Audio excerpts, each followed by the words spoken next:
Et quand la tristesse arrive, je sais tu es là, toujours près de moi.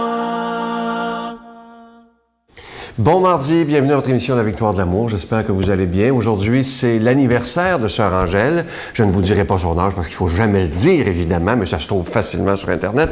Et aujourd'hui, c'est le premier anniversaire du décès de notre ami, l'abbé Raymond Gravel.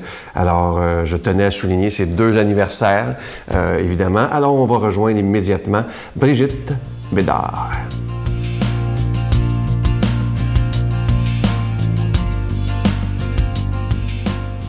Bonjour à tous. Je vais vous parler aujourd'hui de quelque chose qui est la chose la plus difficile au monde, prier en couple.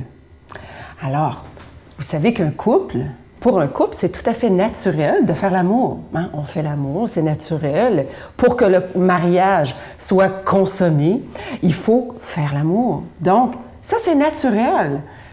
Mais prier en couple, voilà quelque chose de très difficile.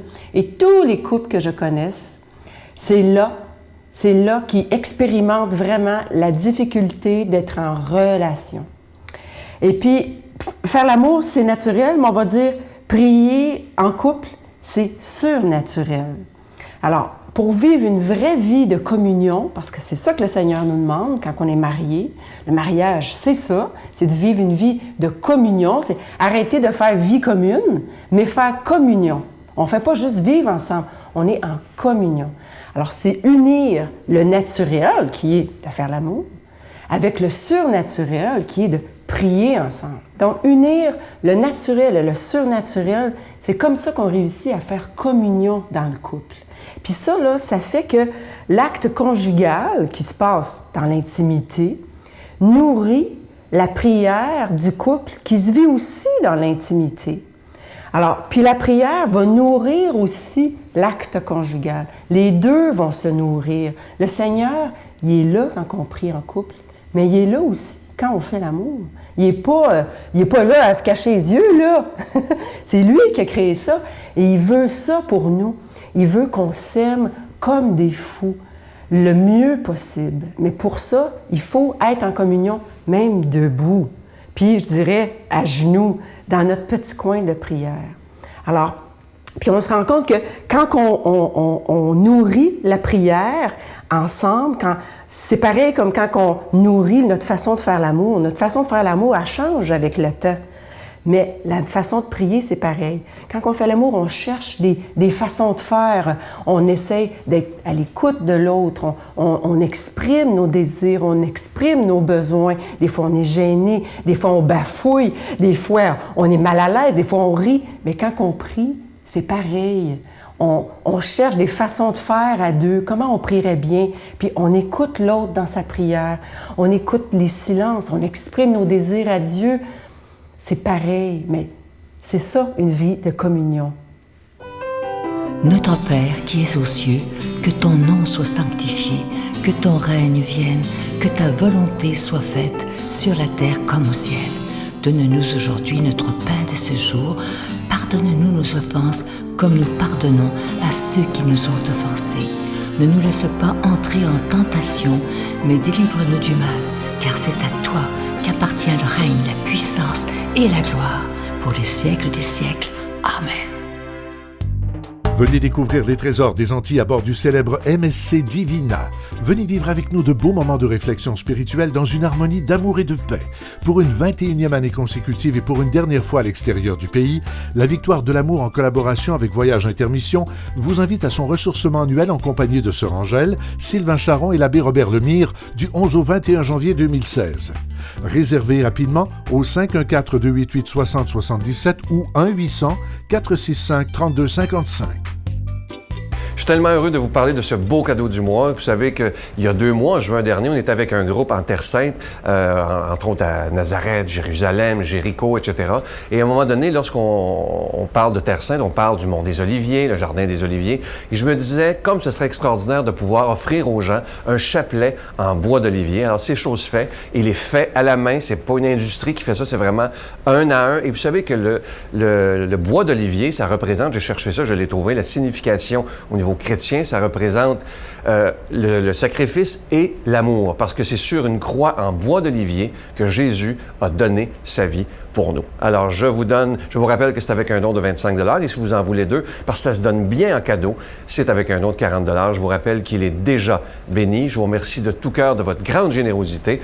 Je vous donne l'adresse, la Victoire de l'amour, casier postal 120, succursale Boucherville à Boucherville, le J4B 5E6, je vous la redonne, la Victoire de l'amour, casier postal 120, succursale Boucherville à Boucherville, le J4B 5E6. Également par téléphone, par carte de crédit, du lundi au jeudi pour la période estivale, de 8h à 5h le soir, dans le 514-523-4433, 523-4433 ou sans frais, le 1-888-811-9291, 1-888-811-9291 et aussi sur notre site Internet, le www.lavictoiredelamour.org. Et je vous rappelle, parce qu'il y a beaucoup de gens qui nous demandent ça, si le CD du Doc Lapointe est toujours disponible. Oui, toujours disponible pour toute l'année. C'est un CD qui est vraiment magnifique. Alors, soit le CD du Doc ou le chapelet. Merci.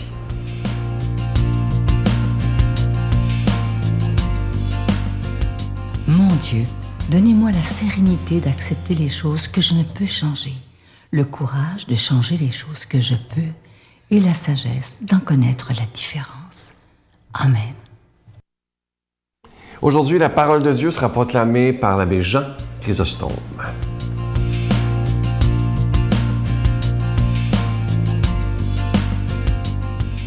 Bonjour chers frères et sœurs. Nous avons aujourd'hui, en la fête de Sainte Claire, un texte qui est tiré de l'Évangile selon saint Matthieu. C'est un texte très puissant, très fort. Écoutez bien. Les disciples s'approchèrent de Jésus et lui dirent : « Qui donc est le plus grand dans le royaume des cieux ?» Alors Jésus appela un petit enfant.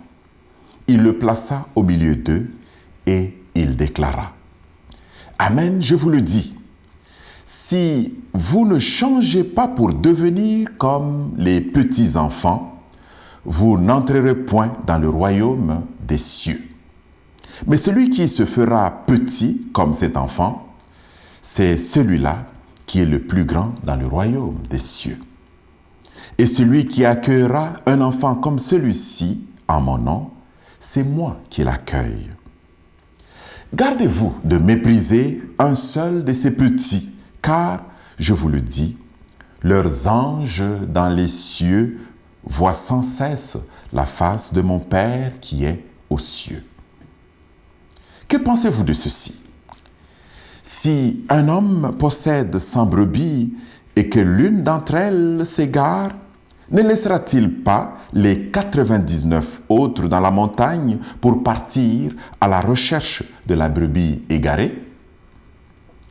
Et s'il parvient à la retrouver, amen, je vous le dis, il se réjouit pour elle plus que pour les 99 qui ne se sont pas égarés. Ainsi, votre Père qui est aux cieux ne veut pas qu'un seul de ces petits soit perdu. Voilà le texte qui nous est proposé, tiré de l'Évangile selon saint Matthieu. Regardons bien ce texte. Moi, j'aime beaucoup regarder le mouvement de texte.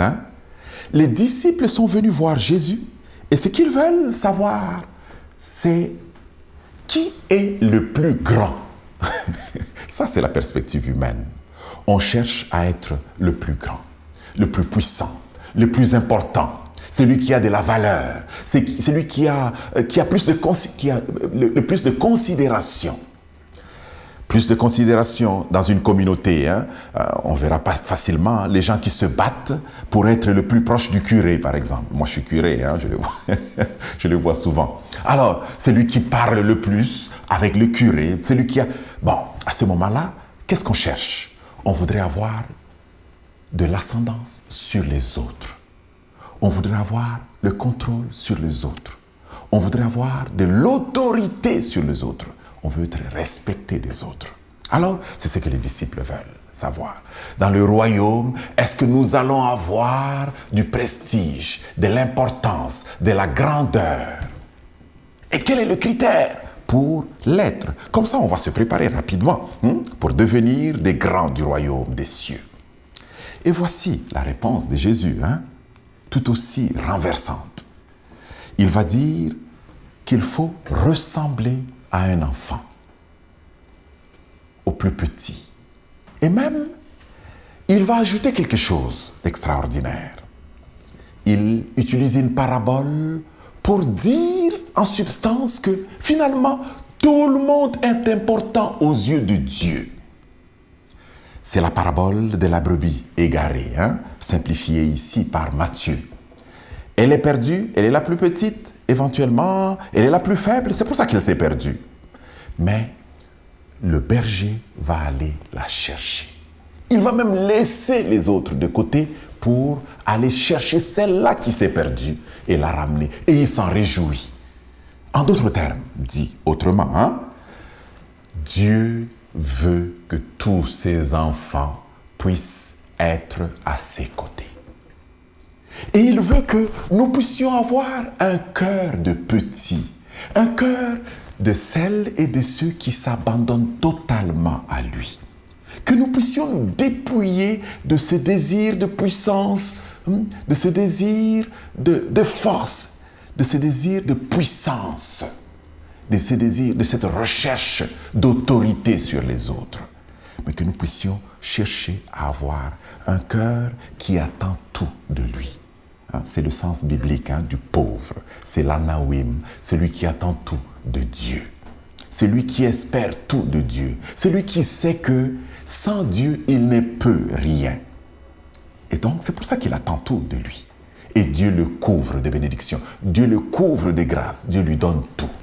Cherchons à avoir un cœur de petits, un cœur de ceux qui veulent que Dieu fasse tout pour eux. Pas un cœur de ceux qui veulent tout réaliser par eux-mêmes, qui veulent avoir le contrôle de tout, qui veulent même au besoin s'acheter tout de Dieu. Chers frères et sœurs, que Dieu nous donne ce cœur. Durant cette journée, posons des petits gestes qui nous rapprochent de lui. Qu'il nous bénisse au nom du Père et du Fils et du Saint-Esprit. Amen. Je vous salue Marie, pleine de grâce. Le Seigneur est avec vous. Vous êtes bénie entre toutes les femmes, et Jésus, le fruit de vos entrailles, est béni. Sainte Marie, Mère de Dieu, priez pour nous pauvres pécheurs, maintenant et à l'heure de notre mort. Amen.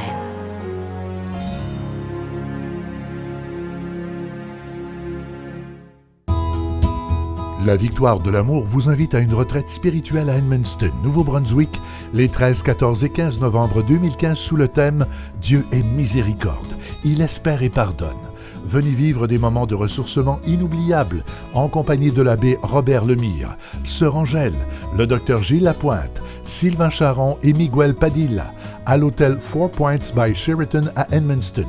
Réservez rapidement à notre bureau au 514-523-4433 ou sans frais au 1-888-811-92-91.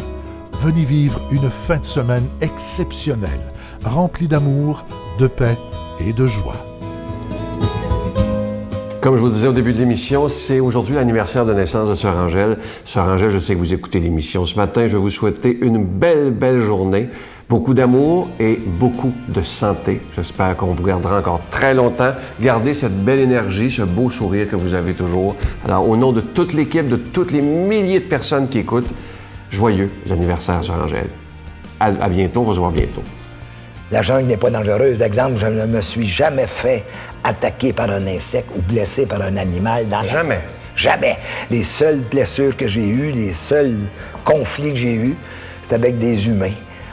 Alors, en ville. Incroyable. Alors, voyez-vous, la jungle est en ville.